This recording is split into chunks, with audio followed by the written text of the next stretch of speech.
Hello and welcome, everyone. Thank you so much for joining us at this Pennsylvania Association for College Admission Counseling virtual college fair. We have a great list of institutions ready to tell you all about their campuses and programs. I just have a few housekeeping announcements to get us started. First of all, your camera and microphone are off, so the panelists cannot see or hear you today. However, there is a Q&A button on your screen, so make sure and submit your questions to our presenters at any time today. This is one of many different sessions happening. Hopefully you've already participated in some. And then after this event, we have one more session, so you can definitely take a look at what other institutions are presenting.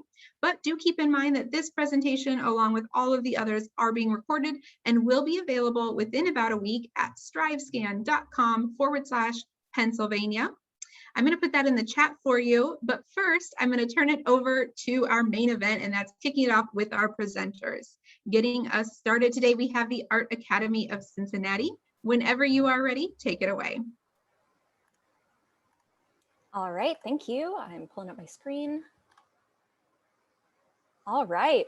So hi, my name is Brevin. I'm an admissions counselor at the Art Academy of Cincinnati, and I'm also an alum. I graduated in 2018 with a degree in illustration and creative writing.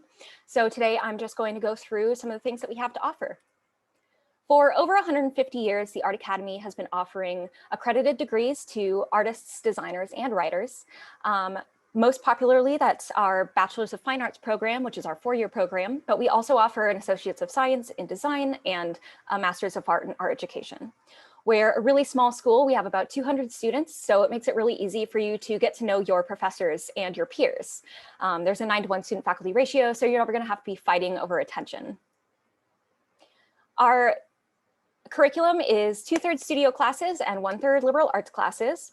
So studio classes are making art, learning new techniques, building a body of work, and liberal arts classes are more of those kind of academic classes in philosophy, humanities, art history, natural science, and social science. I always like to mention that we don't require math or science in the traditional sense. You're still going to be getting all the skills you need, but it's going to be relevant to what you're getting your degree in, which is art and design. I know that was a big deciding factor for me when I was looking for schools.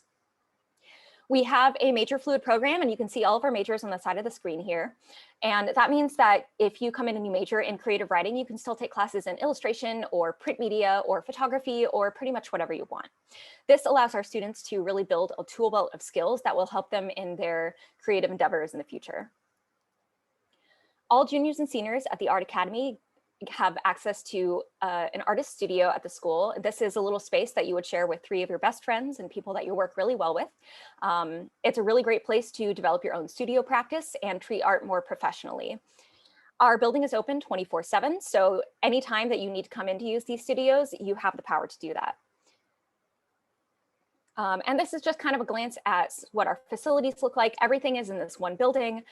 It makes it really easy to navigate and get around. And again, I just wanted to reiterate that our major fluid program allows all of our students to use any of these facilities. Basically, as long as you're not interrupting a class and you clean up after yourself, you can go in and just make work. This is just a little glance at Over the Rhine, or OTR as we call it. This is the neighborhood where we're located. It's in downtown Cincinnati, and it's a really awesome, historic neighborhood, lots of murals all over the place. This is just a bite of what we have available. And it's lots of really cool architecture, lots of events going on, plenty of creative opportunities as well. And that's going into a little bit of our internship program. So these are some of the places our students have interned at or gone on to work for post-graduation. So any internships or co-ops or study abroad programs that you're interested in, if you can't find them on your own, we have an Office of Professional Development at the school, which will help you, get that search through.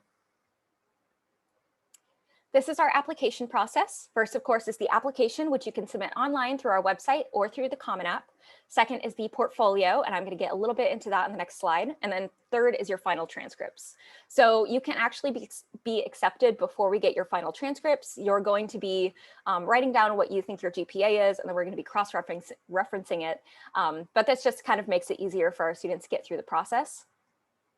So for that portfolio, we need 8 to 10 pieces of whatever your best work is, things that you're passionate about, things that you're proud of, personal projects that you've done outside of school, experimental work outside of your comfort zone, conceptual work with a lot of thought behind it.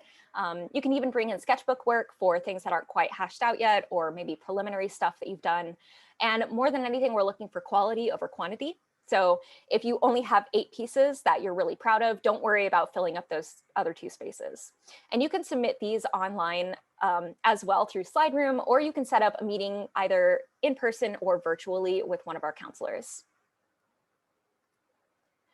And all students get an entrance scholarship. This is based on the portfolio that you submit. And that can be anywhere from $11,000 to $16,000, which is about half of tuition. So it's really important to show us your best work, because the better your work, the higher your scholarship will be. And along with that, we also have a tuition promise for our students. So this means that when you come in, your tuition is going to be the same all 4 years. It's not going to go up. You don't have to worry about super unexpected fees. And we are one of the very, very few private art schools in America who offer this. And that is essentially it. I feel like I blew through that, totally forgot to start a timer, but this link right here is where you can find all of our application info, including links to the online application.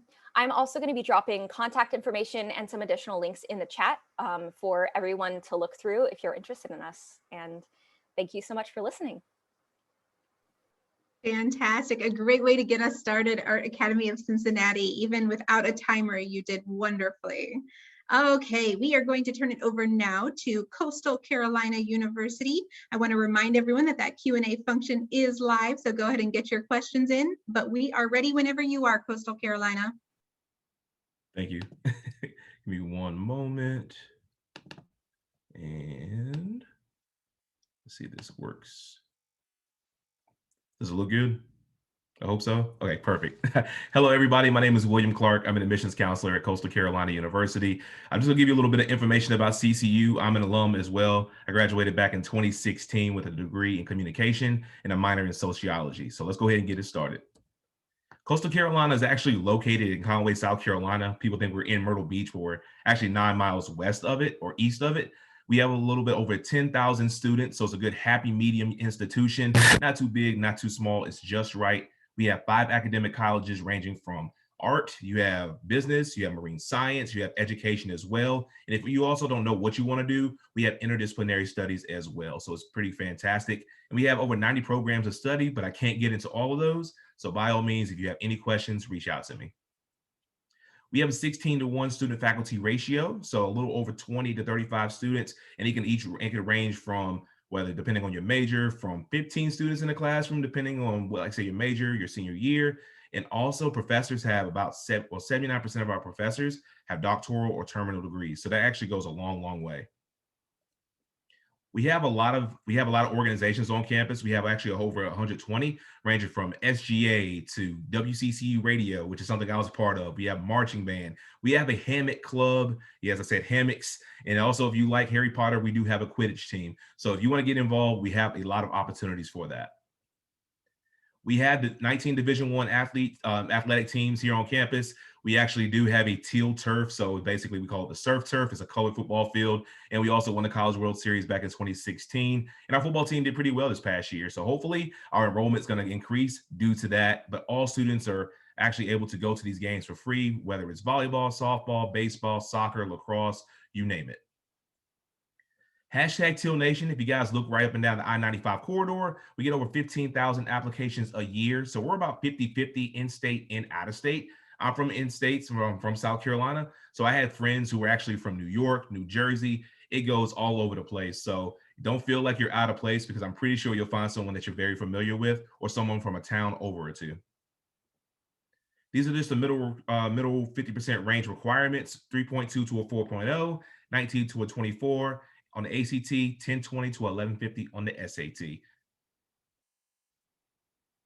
3.5 GPA and rigorous, depending on your rigorous program, to equals your test optional. options. So basically, we don't require SAT or ACTs, but if you do have more questions, there's a link right down here at the bottom, because there are a few majors that actually require you to take the SAT or ACT. And we do super score. So if you have the opportunity to take it more than once, by all means do it. This is just the core requirements we look for when it comes to freshmen. And this is just a South Carolina education requirement. So if you do, I know some high schools are very different. So if your high school varies from this, it's fine. Don't panic. We'll still need those unofficial transcripts anyways. So to send them our way, and we'll take a look at that for you. We are rolling admissions, so December 1st. So of course, if you look right here, we have 2 ways for you to apply for freshman-based scholarships. We have the Common App we just started using. If you want to apply at coastal.edu/apply using the regular Coastal application, that's absolutely fine as well. And 3 weeks until you receive your decision. This is just a little bit of the higher end of what you can expect for out-of-state tuition. So basically, if you look right here, this is for the highest meal plan and the highest housing plan. That of course can fluctuate depending on how much you like to eat, how much you don't like to eat, and depending on your housing as well. So keep that in mind. And I was talking about merit awards earlier. So your grades, enrollment, basically your involvement with classes, everything like that matters. So 15% off tuition up to 60% off tuition. And this all goes into that pot of basically what you can get for merit awards. I don't want to go overbear my time. So basically, if you have any other questions or concerns for me, I'm always here to answer those for you. We are doing in-person tours now. It's been busy so far, and the summer's just getting started. But if you have any questions or concerns, that's my email address right there and my phone number as well. And just hit me up, and I will be glad to answer any kinds of questions for you guys. So if that wasn't enough, I'm here. Okay, fantastic. Well, thank you so much, Coastal Carolina University. I'm going to turn it over now to Regent University. Take it away when you're ready. Okay, thank you so much. My name is Jeannie Getz, and I think I speak on behalf of everyone here. Thank you so much for tuning in tonight to learn more about what your options are after you graduate high school. So I am an enrollment coordinator for Regent University. We are a school that is located in Virginia Beach, and we are also online. We are a Christian university. We have about 4,400 undergraduate students with a total population of about 11,000. And those students are taking classes online, they're living on campus with us, or commuting to campus. So as you can see here, our students represent all 50 states, 90 countries, and 40 different denominations. We are a very diverse student body. You can also see here our average test scores and GPA, but at Regent, we are looking at the student holistically. So we're going to consider your extracurriculars, the rigor of your high school courses, and other information that you submit during the application process. We are also test optional, although we always encourage students to submit those scores if you have them, because it gives us just a better academic profile for you. As you can see here, Regent has a very rich history for more than 40 years as an award-winning, regionally accredited liberal arts university. And for 9 years in a row, we have been recognized by US News and World Report for offering the best online bachelor's program in the state of Virginia. So this is a fantastic benefit for students who are really interested in maybe pursuing their studies online with us. We have curated a comprehensive curriculum for which we are one of only 23 universities in the country to receive that A rating. That just means we're going to give you a really great foundation in your general education courses to ensure that you're going to be successful once you take those courses in your designated major. 90% of our faculty do hold that highest degree in their discipline, and many of them are still actively working in the field. So they're going to bring that real world experience back into the classroom for you.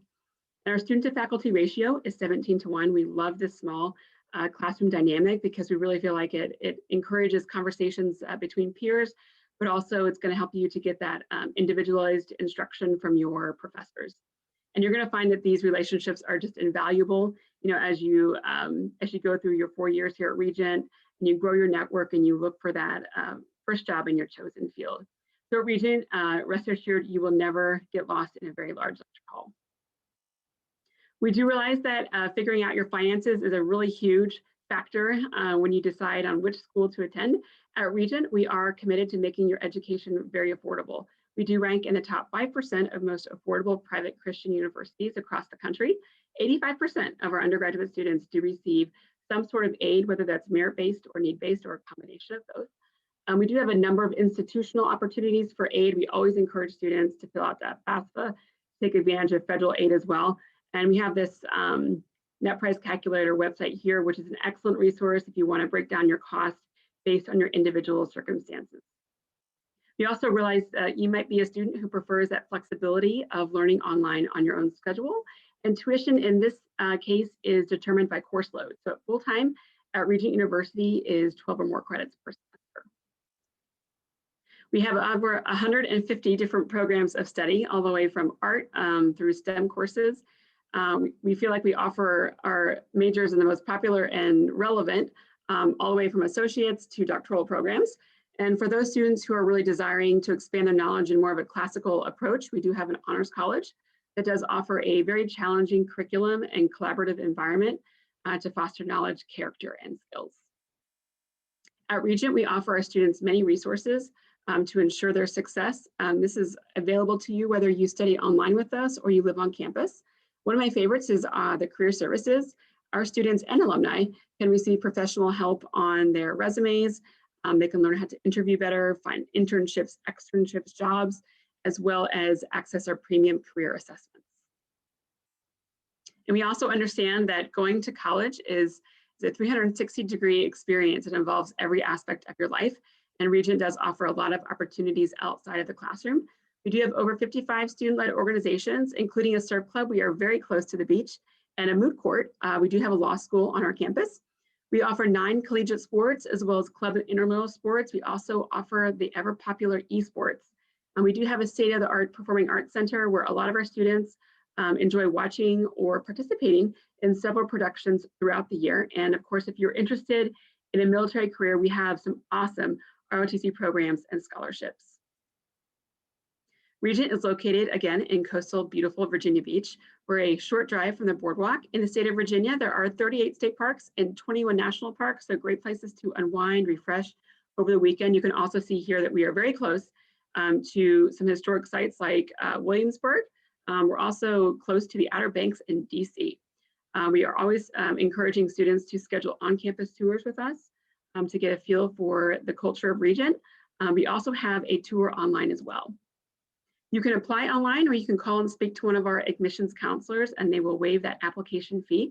We do operate on a rolling admissions. So if you are actually a senior tuning in right now, it is not too late to apply for this coming fall. And of course, if you are a junior tuning in, you can actually apply right now for year 2022. So we look forward to helping you discover your future here at Regent. Fantastic. Thank you so much, Regent University. Okay, now we are going to hear from the University of Pittsburgh. Take it away. All right, good evening, everyone. Thank you all so much for joining us. We're so excited to be able to share with you everything about the University of Pittsburgh in this quick 6 minutes. My name is Steven Zara. I am an assistant director in our Office of Admissions and Financial Aid at the University of Pittsburgh. A proud Pitt alum. I graduated from the university not too long ago and really am an advocate for the university and how it helps our students really reach their ultimate potential in all aspects, whether it be academic, professionally, or personally as well. So we're going to go ahead and get in and talking about the type of students that are a good fit for the University of Pittsburgh, and really all students are a great fit for Pitt.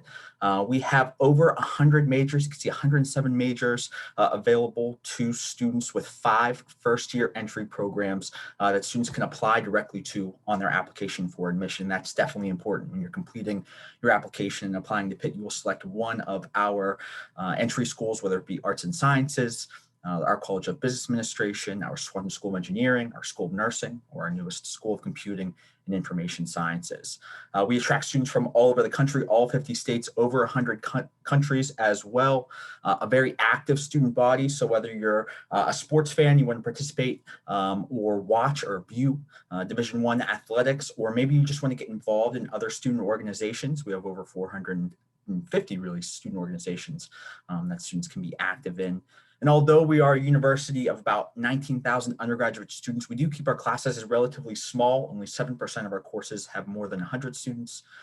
Close to 60% have less than 30 students. And we have a very strong 14-to-1 faculty to student ratio. We understand that students are working hard in high school right now to be competitive for college admissions. We want to reward that and recognize your hard work in the form of our graduate school guarantees. So students on their first year application for admission, if they're thinking a little bit farther than just the next 4 years, can indicate which graduate school guarantee they would like to be reviewed for, and our admissions committee can award that graduate school guarantee, which will guarantee you a spot in one of our competitive graduate schools, conditional on the fact that you come to Pitt for your undergraduate degree. And so you can see some examples. We have business, education, engineering, medicine is very popular as well. And so we do encourage students to apply with one of those interests. And we also have a Pitt Honors program as well. It's physically located on the 35th and 36th floor of the Cathedral of Learning, one of the tallest academic buildings in the world. But it's active all across campus, including students earning their Bachelor of Philosophy degree, as well as finding paid research fellowships. We have scholarships that students are automatically reviewed for as long as you apply prior to December 1st. Your application will be automatically reviewed for merit-based scholarships that you were eligible for at the University of Pittsburgh. And if you're completing the FAFSA form, submitting that to us, and you are Pell eligible, we do have a Pell-Match program. So we will match your Pell award as a grant on your financial aid package. And we do have a program called Pitt Funds Me, which will help students find outside scholarships that we will accept at the University of Pittsburgh, and you can apply through them or apply for them right through that site. So it's a very helpful search engine for our students. We do practice rolling admissions. If you are a current high school junior going to be senior next year, our application typically becomes available in the first week of August. And we try to get decisions back to students between 4 to 6 weeks from the completed application date. We do a pretty good job at that, but I do encourage students to apply early. The later on in the semester, the later on in the year that you apply, the more applications we've received, the longer it may take to hear back, and also the more competitive our academic programs become to be admitted directly to. So please apply early. I usually encourage students to apply prior to the end of October. I think that gets you in the system pretty early. But you can see some consideration deadlines up on the screen, including the medical school graduate school guarantee deadline, the Pitt Honors December 1st deadline, which coincides with our scholarship consideration deadline, again, of December 1st. You're going to want to make sure to have a completed application in our system at that time. We are test optional for all of our first year entry-level programs, so you can indicate that on the application, but you must indicate it. There is actually a question on the application where you can select or opt out of sending test scores to our office. We know that college is an investment. We want to make sure that you're getting a great return on your investment. And so we have an outstanding Pitt Career Center, which helps students the minute that they step on campus, kind of get experience, get in the field, find different job shadowing opportunities very early on in your academic career at the University of Pittsburgh, which will lead to our 94% job placement rate, which we're very proud of. We also have a guaranteed internship program for students working very closely with that office. You're able to guarantee yourself an internship over the course of your 4 years at the University of Pittsburgh. And we have some great companies located right in the city, including Duolingo, American Eagle, PNC Bank, just to name a few. And then finally, everybody's future at the University of Pittsburgh is really what you make of it. There are so many different things that our students are focusing on, whether it be internship focused, maybe they're research focused, they know they want to go to graduate school, so they're in the labs, or maybe they want to give back to the community. There are so many different community-based organizations that our university is working with to really make a positive impact. And so we want to make sure that our students have the freedom and have the ability to do all of that. Feel free to come and visit us. We do have in-person visits. You can contact us at Pitt Admissions, pitt.admissions@pitt.edu, or find us on our website. We have some small in-person visits as well as many virtual options for you to connect the rest of the summer and into the fall. Thanks so much. Awesome. Okay, thank you so much, University of Pittsburgh. Now, we were supposed to have University of South Carolina here with us. They unfortunately were not able to join us. If they show up, we will be sure to add them in. But right now, we're going to turn it over to a Q&A where we take advantage of having all of these experts in one place. So I will ask all of my fellow panelists to join me on video here as I share my screen and get us kicked off with a question that really takes advantage of your expertise here. And that is, what advice would you give someone going through the college search process? We're going to go in the same order. So Art Academy of Cincinnati, would you kick us off? Yeah, I think something that's really important for kids looking for college is to be connected with your admissions counselors, like make that connection. We love talking to you guys. We love it when you're involved, and definitely go visit your school in person if possible, especially now that things are opening back up. Like I know we're doing in-person visits again, and it's really important to kind of go on and get a vibe for the campus. Great, thank you. Coastal Carolina University, what is your advice?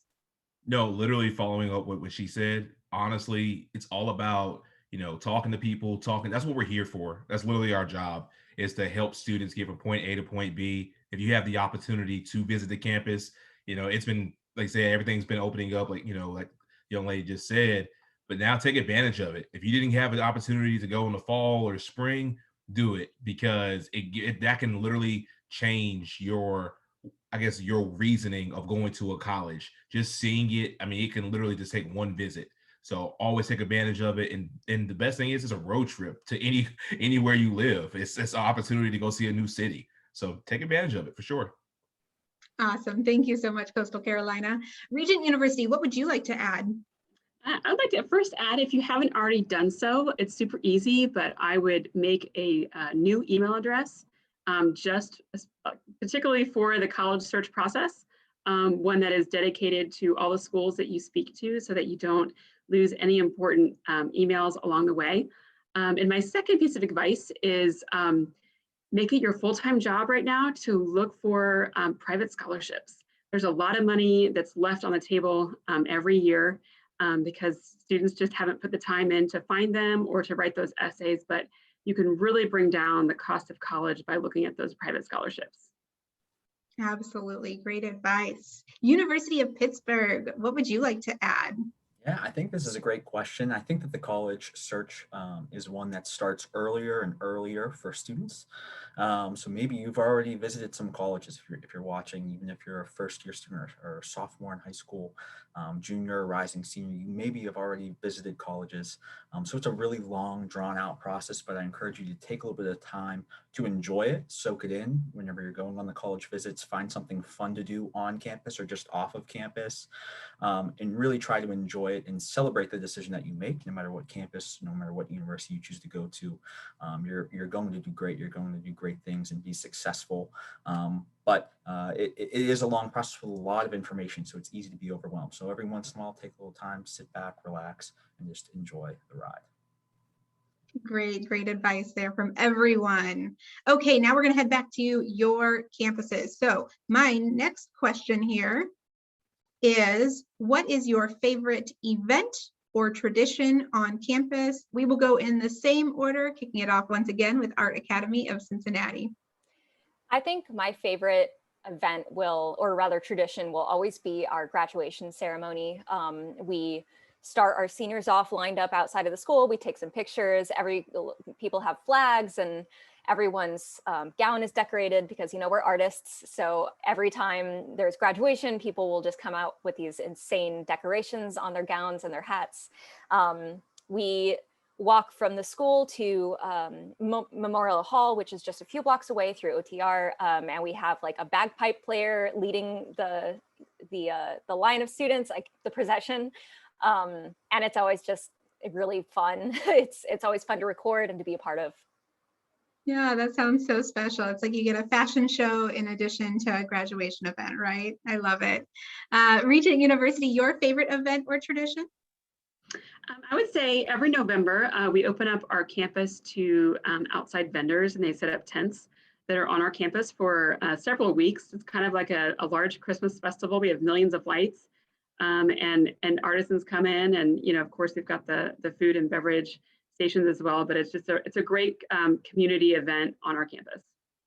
I love that. That's great. Thank you. I didn't mean to skip you, Coastal Carolina University. We'll come back to you now. Sure, no, it's fine. So basically, one of my favorite things about campus, one of the traditions, it sounds crazy, but I'm from the South, so I got to keep it to the roots. We have Fried Chicken Fridays, and Fried Chicken Fridays straight up in the caf is fantastic. Because like I said, I'm a down south brother, like from head to toe. And fried chicken on a Friday when you get out of class, especially if you only have one or two classes on that Friday, eat it, have fun with some friends, and then all of a sudden you can go home. Or if there's an event going on campus, that's one of my favorite ones. It sounds kind of cheesy, but I mean, you can't pass up fried chicken at all. And we are like solidly in the dinner hour, at least in my neck of the woods. So that is a painful answer right now. I think that we would all be welcoming that right now. Thank you. Pitt, what is your favorite event or tradition on campus? Yeah, one of my favorite traditions on campus can actually be seen all across the city at the very top of our Cathedral of Learning, which is one of the tallest academic buildings in the world. We have what we call the Victory Lights. And so after a big football team win or another big achievement on campus, they will light the lights at night and kind of shoot beams of gold light up into the sky. And you can really see it from all over. It's really cool. It's great to see. It's great to kind of celebrate the campus and the university in that way. I love it. Thank you. Such diverse events that you all shared. That's great. Okay, I have one last question for you all. This is my favorite question of the event because I think someday it's going to help me win a Jeopardy question. So that is, give an interesting or fun fact about your school. Art Academy of Cincinnati. We'll have you go first one last time. Yeah, so our mascot is actually a skunk. And the way that we got that mascot is we used to have a soccer team. Of course, since we're a small school, our clubs and teams kind of change as students move through, but we had a soccer team and they lost like every game. And so since we like stink at soccer, we became the Art Academy Stinks. I love it. Thank you so much. Okay, Coastal Carolina University, your fun fact? Yeah, actually following up with mascots. I know people don't know what our mascot's name is. It's a Chanticleer. People say Chanticleer, Chandelier, all types of stuff, but it's actually a fictional character from Geoffrey Chaucer's The Canterbury Tales. So I think it's a really, really cool, and if people don't know what a Chanticleer is, it's just a crafty rooster who has an attitude. That's literally what it is. So when people ask us what it means, it was on College Game Day this past year. How do you pronounce it? We have to, everywhere you go, if you don't pronounce it right, I'm going to correct you, but it's just one of those things. See, that's the kind of thing is I definitely think that could be a Jeopardy question someday when they ask what's from a novel. That's great. Thank you. Okay, Regent University, your fun or interesting fact. Well, yeah, actually, we started as a graduate school. And so we added undergrad later, which usually you start with undergrad and then you add, your master's and doctoral programs. But because we started with grad programs first, our housing was built with grad students in mind. And so our housing for our undergraduates it's gorgeous. They're all apartment style, private baths, full-size kitchens. So our students are always remarking about how awesome their housing is. And a lot of them will say once they graduate that their first apartment after school is not as nice as their housing at Regent University. Well, I don't know if that will end up on Jeopardy, but I definitely think that's of interest to all of the people who are joining here. That is definitely an interesting fact for them. Thank you. Okay, closing out this question, University of Pittsburgh. This one might end up on Jeopardy, but it was actually in the presentation. I didn't get a chance to mention it, but the University of Pittsburgh was actually where the polio vaccine was founded by Dr. Jonas Salk. So a lot of medical first and a big research institution. So fitting, something that we're very proud of and love to talk about. That's great. Thank you so much for sharing that. I love all of these fun facts that you all shared this evening. Thank you. And just thank you for being here, telling us about your campuses, your programs, as well as your advice for students who are navigating this challenging and exciting time in their lives. I also want to thank all of those of you who are attending, whether you are here live or you're catching the recording. We hope that you learned something that is useful to you in your search and that you'll do some Googling, maybe reach out to some of these folks using the contact information that they provided as well. As we wrap up here, just a few reminders. The first is that there is one session taking place after this, so you can check out what other institutions are presenting in that last block. We're actually wrapping up a few minutes early here too, so you could go check out some of the other sessions right after this if you'd like. And then also when you close this out today, you're going to get a very quick 4-question survey. That'll help us make this event better for you in the future. Finally, there are recordings of this and all of the other events available within 1 week at strivescan.com/Pennsylvania. Okay, everyone, thank you so much for being here and have a wonderful rest of your evening. Bye-bye.